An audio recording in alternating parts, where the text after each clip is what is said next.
Tonight on Reporting Scotland, dramatic scenes as an HGV crashes off a motorway onto the railway line near Gretna. A lorry driver has been charged after the incident this morning, which shut the line between Gretna and Carlisle. A call for more of us to get vaccinated against flu, as health officials say uptake is down on last winter. Also tonight, how UK government plans to accelerate renewables projects could affect Scotland, as some people fear new developments on their doorstep. Worried about our mental health. I know people who can't speak about this because they're so distressed. The impact on our lives is horrendous. That Scottish accent really lends itself to a doty, kind of bombastic, fun Santa. And from action hero to playing the main man at Christmas, Gerard Butler on being the voice of Santa. And coming up in tonight's sport, Scotland discover their opponents for World Cup qualifying, and we'll look ahead to Sunday's League Cup final as Celtic and Rangers go head to head for the first piece of major silverware this season. Hello, I'm Sally Magnuson. Welcome to Friday's programme.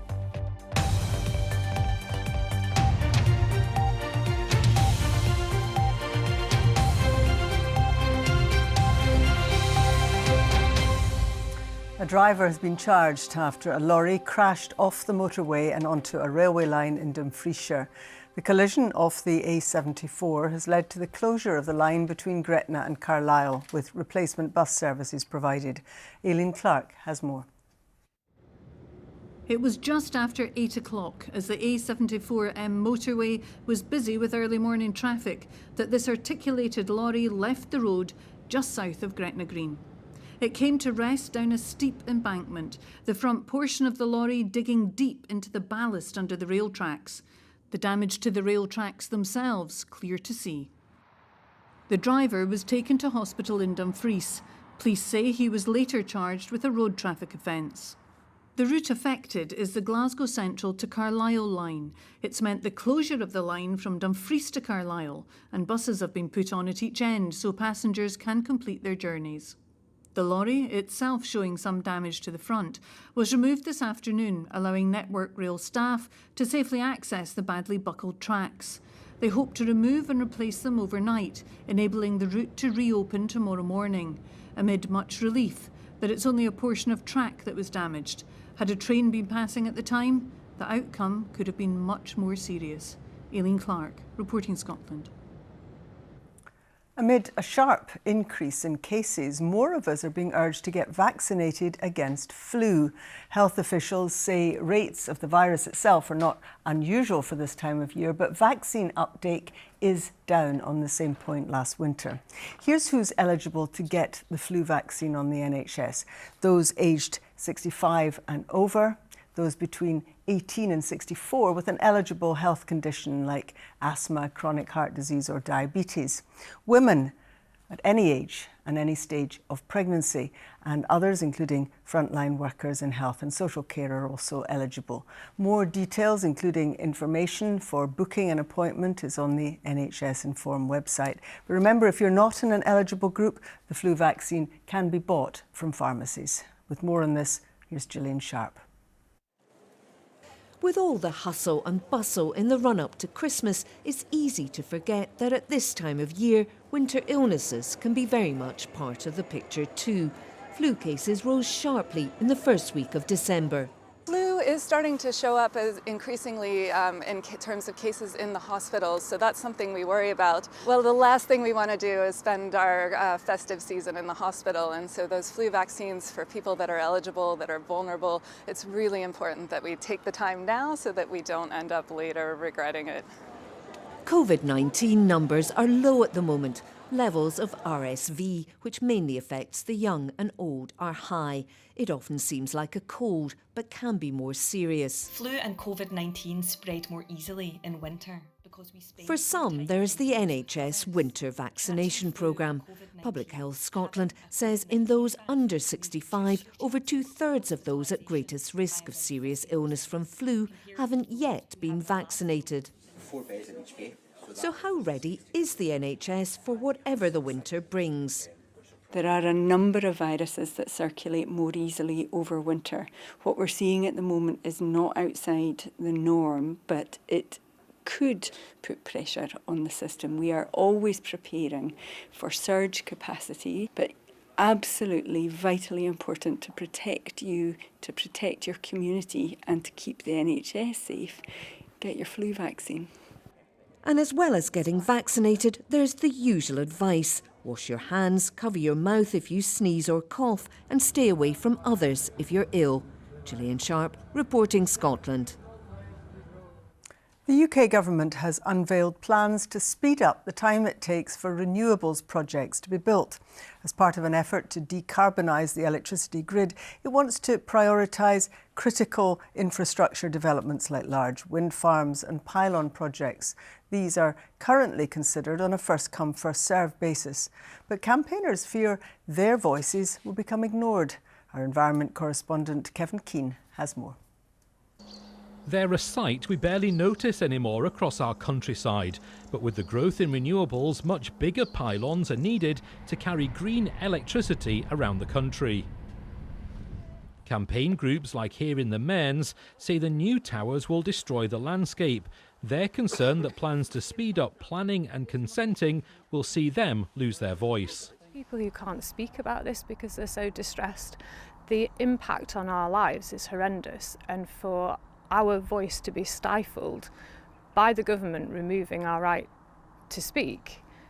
What's the point of local democracy? What's the point of our council if we speak and they listen and the government mutes us? Upgrading the green energy infrastructure won't be cheap. The changes here alone costing many billions. The tops of these pylons are barely visible in the North Sea Har, and I'm told that the towers on the new line at points will be twice as high. So upgrading infrastructure like this doesn't come without its challenge. Scotland is a real powerhouse of renewable energy. In 2022, 70% of the electricity generated here was from renewable sources, with more in the pipeline, and the industry argues that it's needed. You know, it takes us usually years, multiple years to get a planning permit or a consent on an onshore wind or an offshore wind project. Government have put in place targets to make sure that happens in a year or less, which means we are going to see a really significant speeding up of these essential projects. Visiting a wind turbine factory today, the UK Energy Secretary insists community voices won't be silenced. But speeding up deployment, he says, is an active choice the government's made. Look, people will still be able to voice their concerns about onshore wind projects, but the government is saying something important, which is we need to build this clean energy infrastructure, because if we don't, we're going to remain exposed as a country, and it's the British people who will pay the price. The amount of green power in our electricity mix is already increasing. Both the Scottish and UK governments want a near clean grid by the end of this decade and say they're committed to working together to achieve that aim. Kevin Keane reporting Scotland, Aberdeenshire. Some of the day's other stories now. A man has been arrested and charged after the death of a schoolboy who was knocked down by a bin lorry in Edinburgh. 11-year-old Thomas Wong was riding his bike when he was struck by the vehicle in the city's White House Road in March. Today, Police Scotland said a 28-year-old man had been charged with a road traffic offence and was expected in court at a later date. Strikes which were due to disrupt Avanti West Coast trains during the Christmas period have been suspended after a revised offer was made. Staff on the Scotland to London services had been due to walk out on the 22nd, 23rd and 29th of December in a dispute over rest day working arrangements. Train managers will vote on the offer by Tuesday. A man from Aberdeenshire who's been fighting prostate cancer says group fitness sessions have helped his recovery and offered him a sense of belonging. A group of 16 men have completed the programme at Aberdeen's Pittodrie Stadium in recent weeks. The course helps prostate cancer patients deal with the physical and mental toll of their diagnosis, as Phil MacDonald reports. Richard Donaldson's life changed after 2 chance encounters with people affected by prostate cancer. Clicks in my head because my waterworks had changed. That was my thing, but you think, Well, your waterworks has changed because you're getting older. I'm 54, 55. Okay, you maybe go up through the night for a toilet, but then speaking to 2 people that day, same diagnosis, different people, I rang a bell in my head. I thought, I'm going to get a PSA test. 55-year-old Richard, a creel fisherman from Peterhead, was out on his boat when the doctor got in touch. Further tests proved it was cancer, and he underwent surgery to remove his prostate back in April. Richard is one of 16 men who've just finished a 12-week fitness course at Pittodrie Stadium. The sessions, led by community coaches at Aberdeen FC, help with fatigue and other side effects of cancer treatment. Well, at the moment it's good, it's eradicated out of my body, but only thing that's killing me at the moment is the fatigue, because I'm really tired quite a lot. But this courses at the Prostate Scotland do is a great help for myself. Experts say regular exercise can also reduce the risk of cancer returning. Prostate Scotland says it gives men a sense of belonging at an extremely difficult time. It's about the camaraderie and about them getting a chance to speak to each other and share their stories. It's sort of an integral part of their cancer journey, and it definitely helps as part of their healing process. Richard is currently cancer-free and looks back on the light bulb moments that saved his life. For all the men out there watching this, they've got problems downstairs, waterworks, please, please, please, 100% please, go and get checked. Go and get a PSA test from your health centre or your GP. It saved my life, without a shadow of a doubt. Phil MacDonald, reporting Scotland, Aberdeen. Scotland's most successful Olympian, Sir Chris Hoy, recently revealed his own diagnosis of prostate cancer, which is terminal. He said doctors had given him between 2 and 4 years to live. Earlier today, he spoke to our colleagues at BBC Breakfast about the wider impact of sharing his story. It helps me to make sense of my situation when you think, well, actually, there could be a net gain here, a positive outcome from all of this.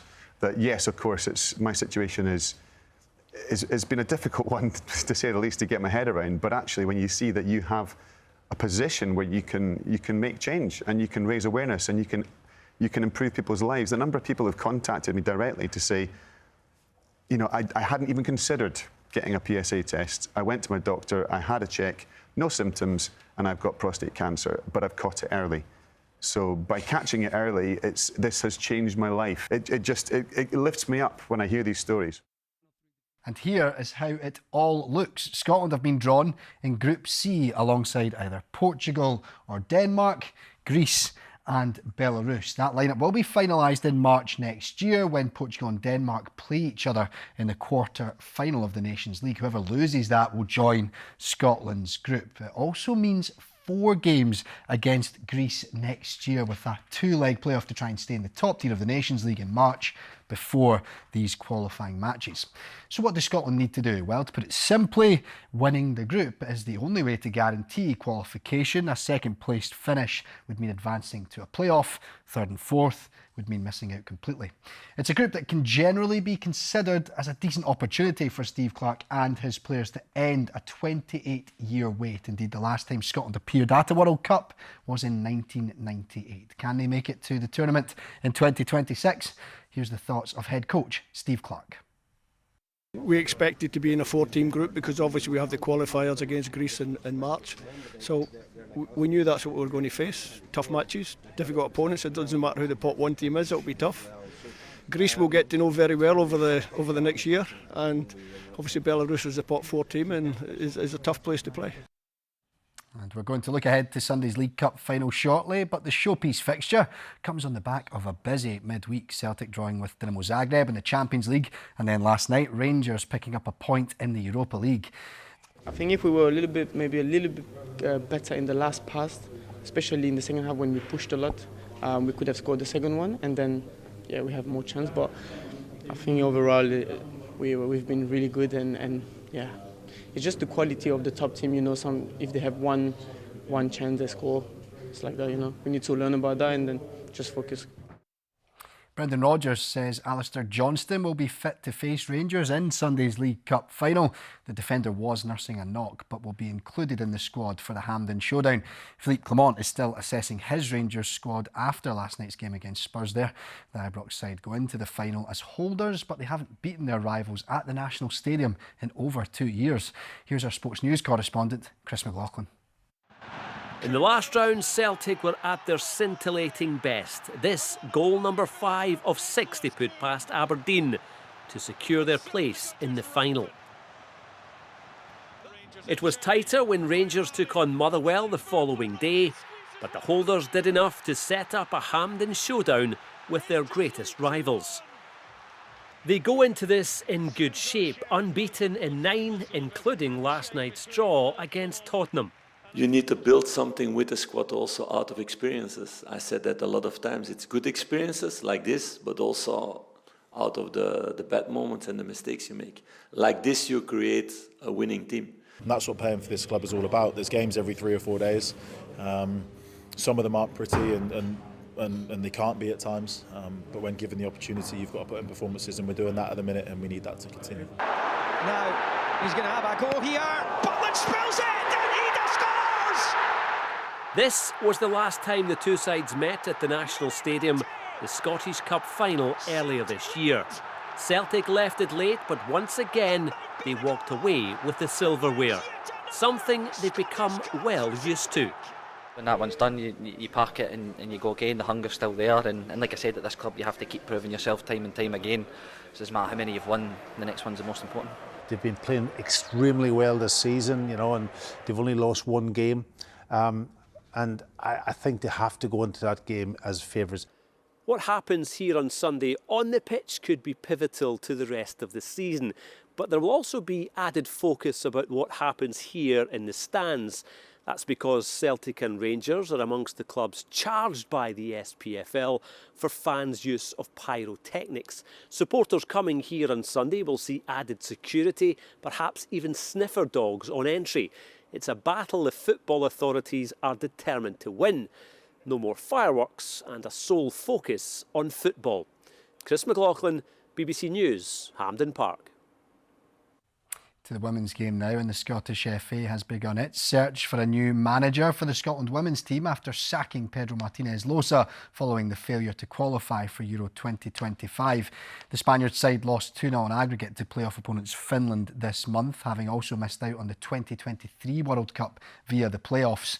The 48-year-old signed a new contract with the Scottish FA last year, which would have taken him through to the 2027 World Cup, but the board has decided to bring an early end to his time in charge. Now, one of the most popular sporting events of the year, the PDC World Darts Championship, gets underway in London this weekend. Scotland's Cameron Menzies and trailblazing women's darts star Fallon Sherrick are among those hoping to make their mark at Alexandra Palace. The pair, who find themselves in the same quarter of the draw, are players on the hockey and partners off it. The duo, labelled the sports power couple, have been explaining how they motivate one another to practice ahead of the big tournaments. We play for maybe who does the dishes or who's buying dinner and stuff sometimes. So, quite competitive, isn't it? Yeah, it definitely helps like practicing with someone like Cammy anyway, because obviously that's the standard that I want to play against. So by playing against Cammy and then obviously like putting like little like bets on it as well, that kind of gives you more of a determination to kind of practice to win. And I'd never want to lose to him anyway. So. Well, I wonder what the atmosphere will be like in that house if they actually do come up against each other as well. Now, I take it, Donny Osmond, before your day. A little bit before my day. Have you even heard of him? I've heard of him. I have heard of him. I'll confess that much. He slayed in his day. Oh, yeah. Now, it's been 32 years since his first performance in Joseph and the Amazing Technicolor Dreamcoat. And now he's back. Donny Osmond is in the show again, but this time in a very different role. He's been speaking to the Seven.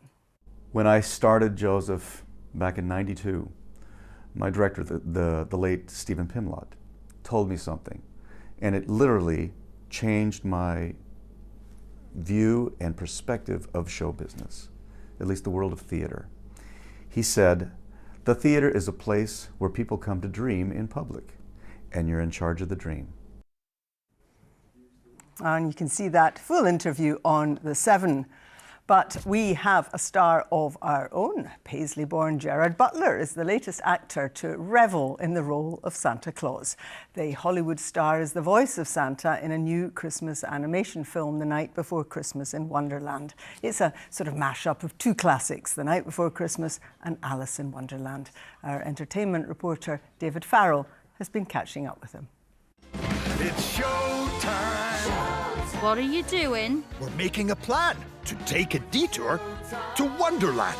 Santa and Gerard Butler aren't words you'd expect to hear in the one sentence, given the actor's previous action-packed CV.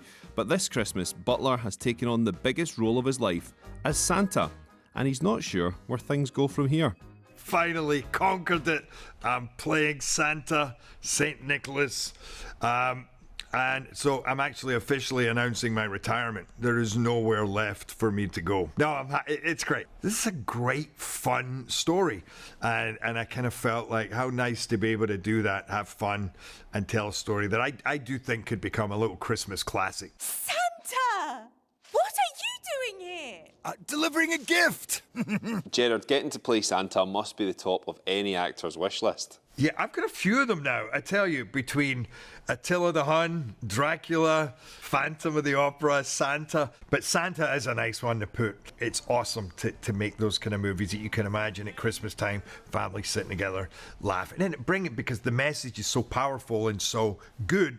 You know, like despite all their imperfections, you just try your best to be kind. Oh, well, my dear, the princess's bedroom.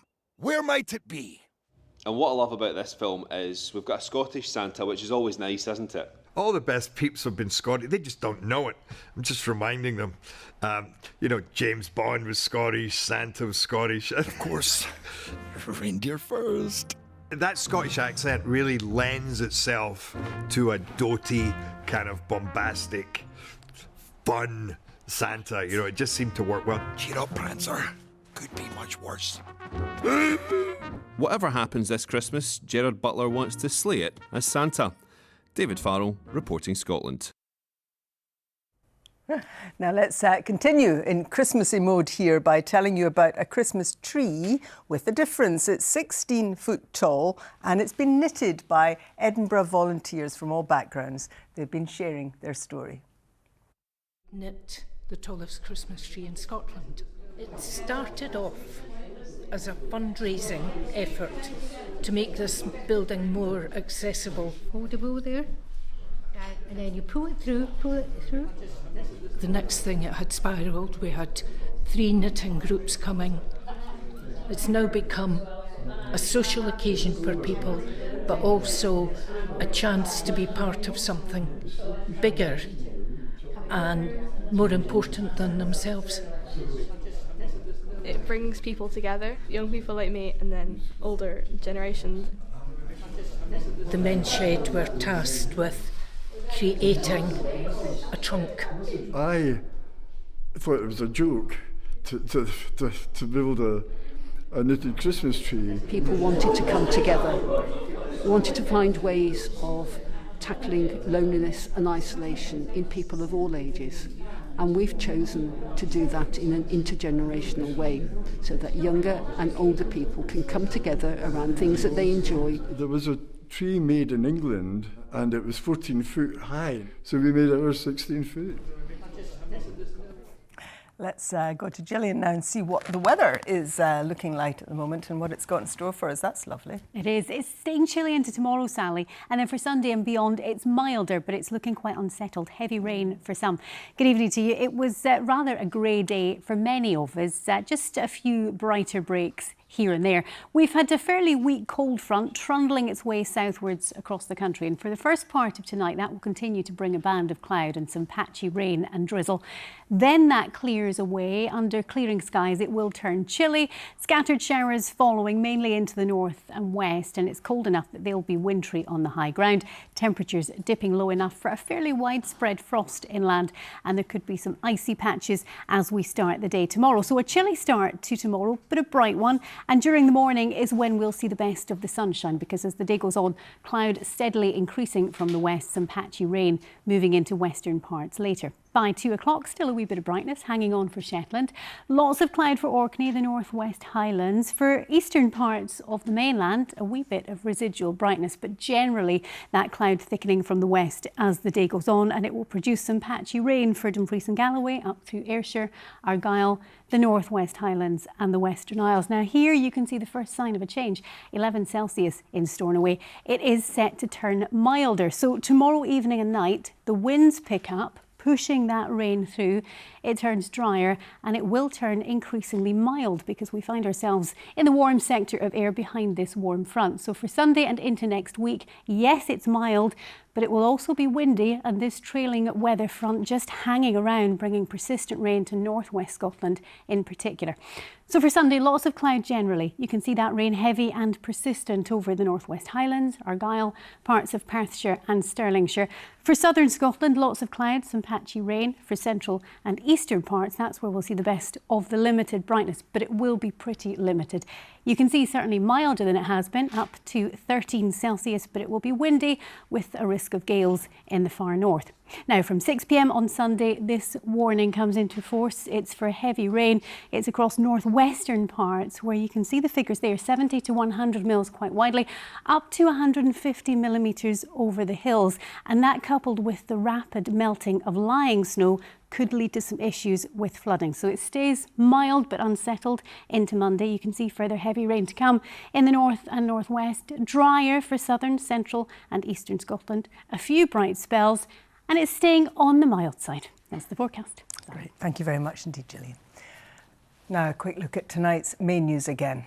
A driver has been charged after a lorry crashed off the A74 and onto a railway line in Dumfriesshire. The collision shut the train line between Gretna and Carlisle. Suzanne Allen will be here with your late news at around 10:30 tonight. Till then, from everyone in the team, enjoy your evening. Bye-bye.